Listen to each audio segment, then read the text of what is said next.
अगर दो लोग एक ही सैलरी लेते हैं, एक साल बाद एक के पास पैसे बचे होते हैं और दूसरे के पास क्रेडिट कार्ड का बिल, सेम इनकम लेकिन अलग रिजल्ट। क्या डिफरेंस बस फाइनेंशियल नॉलेज का होता है? नहीं, डिफरेंस होता है मनी के साथ उनका रिलेशनशिप का। मॉर्गन हसल की book the psychology of money हमें सिखाती है कि पैसा सिर्फ मैथ्स का गेम नहीं है, ये इमोशंस का गेम है। और जब तक तुम अपनी साइकोलॉजी नहीं समझोगे, तुम जितना भी कमा लो सिक्योर नहीं फील करोगे। तो चलो, आज हम इस बुक का पूरा एसेंस सिंपल एग्जाम्पल्स में समझते हैं, ताकि तुम अपना मनी माइंडसेट नेक्स्ट लेवल पर ले जा सको। मॉर्गन कहते हैं, doing well with money has little to do with how smart you are and a lot to do with how you behave. पैसे का मतलब सिर्फ रिच होना नहीं है, पैसे का मतलब है freedom. Freedom to decide your day, कैसे जीना है, किसके साथ टाइम स्पेंड करना है। सोचो तुम्हारा दोस्त 1 लाख कमा रहा है और तुम बस 60,000, लेकिन तुम्हारे पास अपना टाइम है, स्ट्रेस कम है और तुम अपने पैशन प्रोजेक्ट परस्यू कर रहे हो। शायद तुम ज़्यादा खुश हो, लेकिन तुम अपने पैसों को अपने टर्म्स पर यूज़ कर रहे हो। इस बुक का एक और पावरफुल लेसन ये है about luck and risk. Author कहते हैं, luck and risk are two sides of same coins. किसी के सक्सेस में लक का रोल होता है और फेलियर में रिस्क का।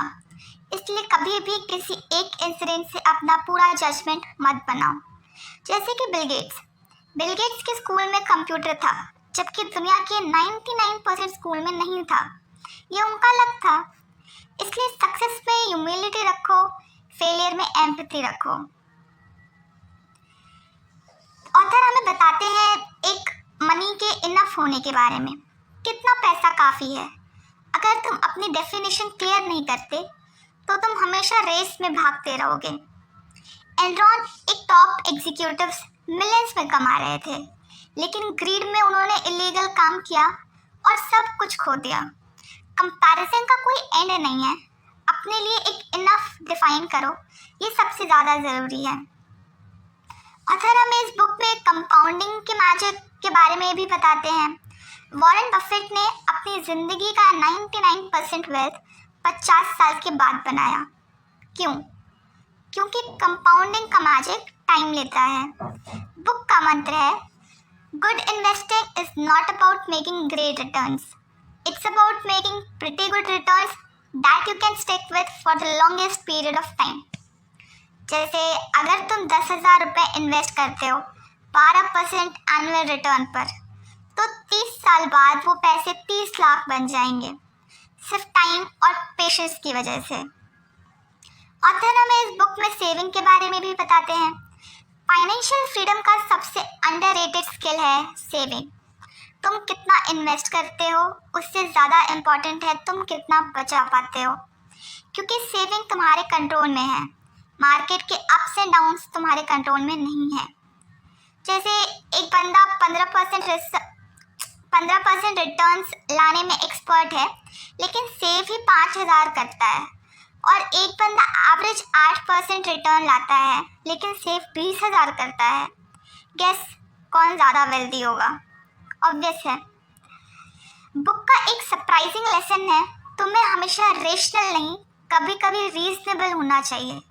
मतलब टेक्स्ट बुक जैसी परफेक्ट फाइनेंशियल डिसीजन लेने के चक्कर में अपनी लाइफ मिजरेबल मत बनाओ।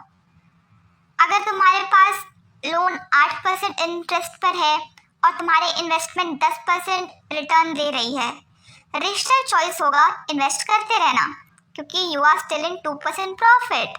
लेकिन रीजनेबल चॉइस होगा लोन क्लियर कर लेना, ताकि तुम स्ट्रेस फ्री हो जाओ। पैसे का सबसे बड़ा रिटर्न है कंट्रोल ओवर योर टाइम, क्योंकि जब तुम डिसाइड कर पाते हो कि तुम अपना दिन कैसे स्पेंड करोगे, तुम ऑटोमेटिकली रिचर फील करते हो। इन्वेस्टिंग में कुछ छोटे डिसीजंस या इवेंट्स ही ज़्यादा इम्पैक्ट करते हैं।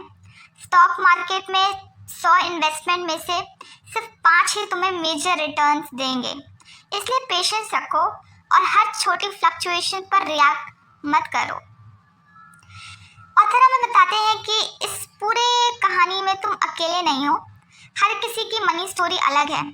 तुम्हारे पेरेंट्स का एक्सपीरियंस, तुम्हारा बैकग्राउंड, तुम्हारे फियर्स, इसलिए अपने प्लान अपने हिसाब से बनाओ, दूसरों को कॉपी मत करो।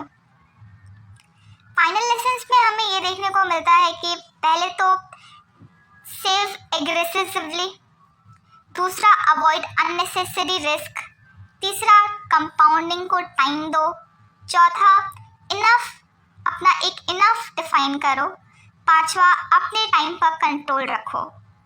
मनी का गेम जीतने का मतलब रिचेस्ट बनना नहीं है, इसका मतलब है अपने टर्म्स पर जीना, अपनी चॉइसेस फ्रीली लेना और अपनी ज़िंदगी का कंट्रोल अपने हाथ में रखना। मॉर्गन हाउसेल की the book the psychology of money एक रिमाइंडर है, पैसे का मैथ सिंपल है, लेकिन पैसे के साथ अपना बिहेवियर मास्टर करना वही असली आर्ट है।